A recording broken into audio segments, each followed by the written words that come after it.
All right, what's up, everybody? It's Nicholas Davenport, aka Mr. Mental Muscle. We're on the Mental Muscle podcast, and I'm glad to have Zack on because we were talking off camera about his approach. He's at University of Massachusetts. He also has his private practice. So tell us a little bit about yourself, and we can just jump right into it.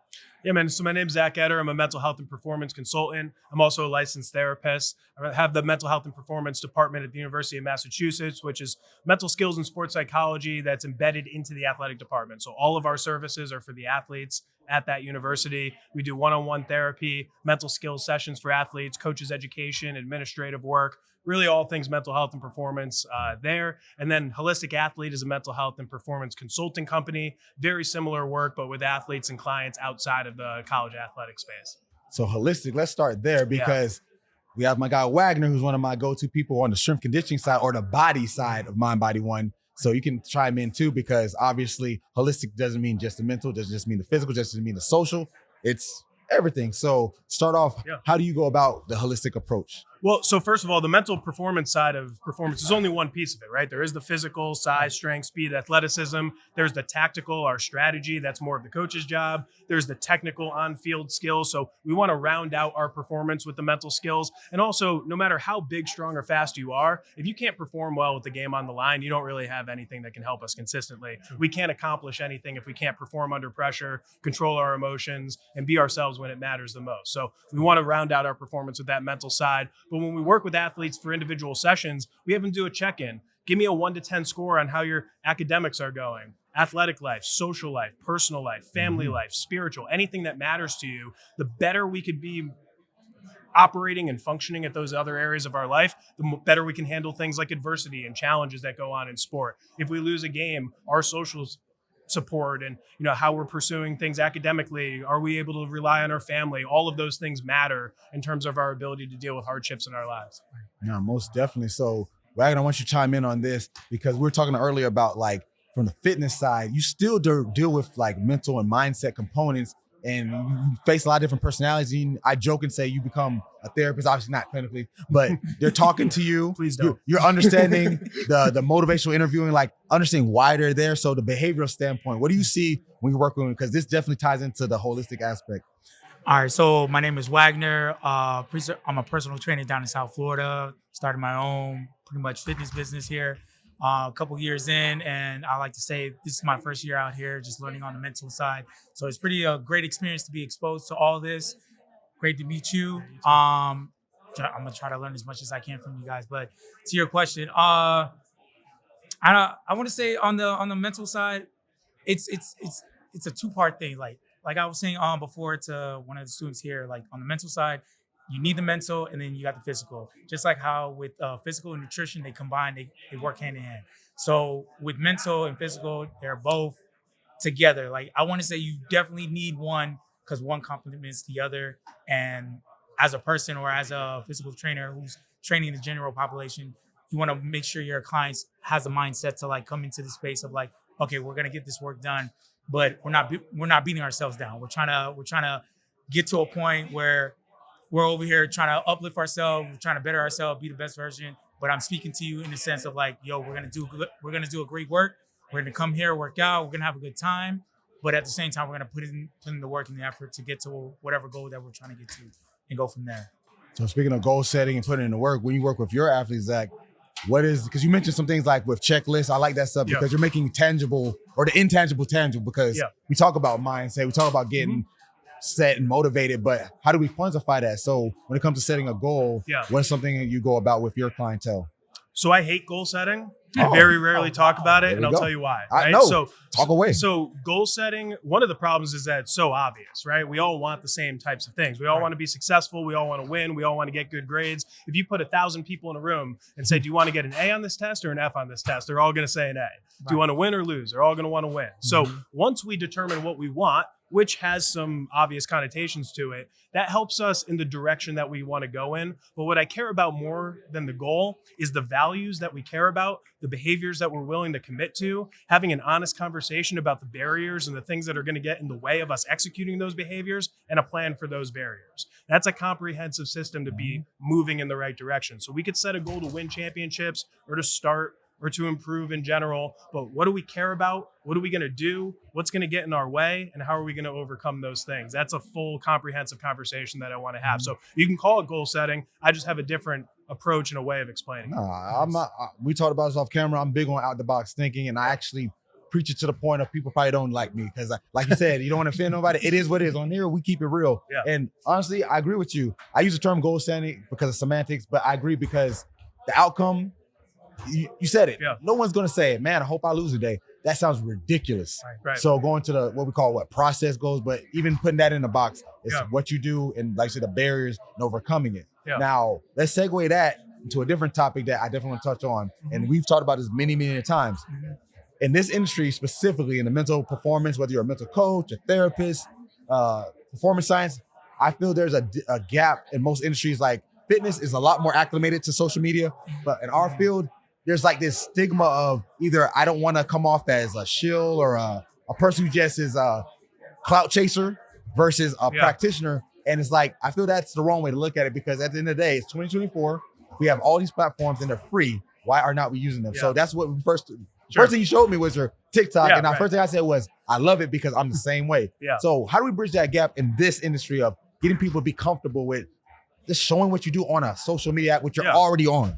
Yeah, I mean, look, people are going to be on social media, whether you use it to promote yourself or to promote your business or not, right? To me, it's less about self-promotion and more about sort of intercepting the consciousness of athletes who are going to be on social media anyway and trying to introduce some positivity or some helpful ways of thinking to it. So if I have an athlete who's going to be scrolling on social media, their algorithm's going to be showing them sport-related topics because they're an athlete, rather than all of their comparisons that they're doing to other people, right? And some of the negativity that they might see, some of the things that provide some anxiety and depression when it comes to overusing social media. Can we give them a mindfulness topic? Can I give them a way to recategorize or reframe negative thoughts that they're having? Can I point out ways that they could better respond to situations? So to me, I justify it by being able to introduce positivity into the lives and algorithms of our student athletes. But I do think education on the mental health aspect of social media is important. There are a lot of studies that show with the rise in technology and the overuse of social media come things like anxiety, depression, mood disorders. I mean, comparison is the thief of joy, right? It's hard to feel good about ourselves when we're comparing ourselves to other people. So using it in a way that's productive and positive helps you, helps your clients. Not only is there no reason not to do it, but as you're saying, in 2024 going into 2025, if you're not doing it, you're being somewhat negligent to your company, your own interests, and your clients' interests. That's where they're at, and we're trying to meet them where they're at. And going with the clients, I look at it as too, is obviously you can't get as deep from a post or a video that's 15 minutes long, which is still decent, but it's like the reach. For example, you have a decent amount of followers, I have a decent amount of followers. You're essentially giving the access to thousands or sometimes millions, depending on how far you go, that would have never heard these things. Forget you and a person or me as a person, Wagner, they would have never heard that skill. And now they have for free. And on the business side, it's lead generation. So it's just helpful in so many ways. So I don't get, personally, I get why I do it, but it's something I think needs to be taught more. And even sitting right here as you're talking, this is probably the 10th one we've done today, but there's about 1,500 people here. Now, obviously I can't talk to 1,500 people, but I've had some people walk by as we're talking, looking dead at us as I'm saying this, that won't sit down here because exactly, we're being a little extra right now, but point proven. Who wants to go next? So you saw in real time, and I'm being funny, but it's an issue. People are so uncomfortable in situations that they're not used to, right? And I know we talked about maybe things like imposter syndrome when you're posting and kind of trying to educate people, right? Fear of what other people think of you. Here's the thing. You cannot control what other people think of you anyway, right? It doesn't matter.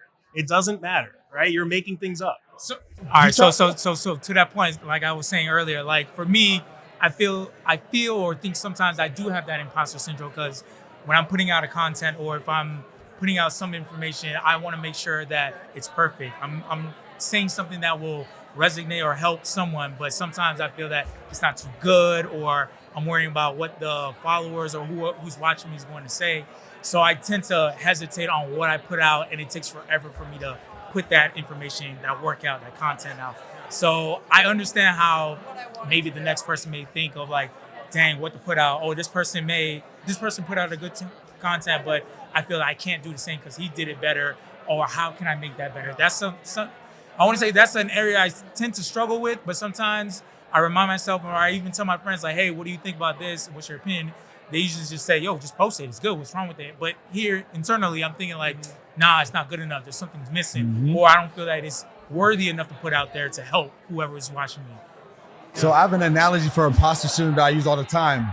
Think of it as like a temporary roommate. Sometimes it comes to visit here and there, but don't ever let it sleep on your couch more than a few days, because it's really, I think personally, imposter syndrome is saying you care about what you're doing and you know you're good at it, but you want to scrutinize yourself. And that's good. But you let that roommate stay there. Kick him off your sofa. So the imposter is not necessarily it's not a good thing either, but it's like, it's just recalibrating that I want this, I'm good at this, but am I really where I need to be? I think in general, those, call it negative thoughts, negative emotions, they're neither good nor bad, right? They're either helpful or they're unhelpful. So how do you utilize imposter syndrome? How do you utilize that doubt? There's a certain level of self-consciousness that's required to be successful, right? Because if you just posted videos and you're like, I'm amazing and these videos are amazing, you'd never get better. You'd never seek feedback. You'd never apply what you learn, right? So we want to have a certain level of self-consciousness and doubt to what we're doing so that we could seek help and seek advice and seek other people's opinions, utilize what we think makes sense for us, and understand that, I wrote a book called My Mental Playbook. I could never be done writing that book. I published it 8 years ago. I could still be working on it. Like, at some point, you just got to post it. At some point, you just have to publish it and then do the next thing and do the next thing and get better each time. You're never finished. You're never done. It's never going to be perfect. And we're talking mental health and performance, right? So there's no objective right answer. I'm not publishing a math essay that has a right answer to it. So it's not going to resonate with everyone. It's not going to work perfectly.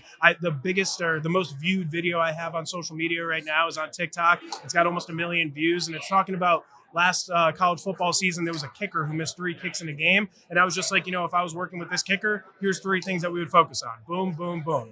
And that's the quick hitting content that people need, because unfortunately people can't pay attention to anything for more than 2 minutes anyway, so that's where it's at with TikTok right now. It's a good opportunity to provide quick, powerful messages with takeaways that people can resonate with. So I always like to wrap up with something called the take home 2. So I'm leaving this for you to do this. So 2 things you can give people at home once they turn this off and say, that was great. What can they use to put directly? Obviously, there's a million things you can say, but just 2 that they can take home with them right now.